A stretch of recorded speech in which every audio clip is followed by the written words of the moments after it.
Subukan mo lang hindi maghugas. Hindi ko kakainin yan.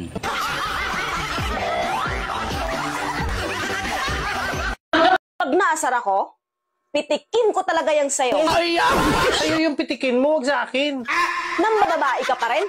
Kailan ka ba talaga titigil? Bakit mo ako patigilin?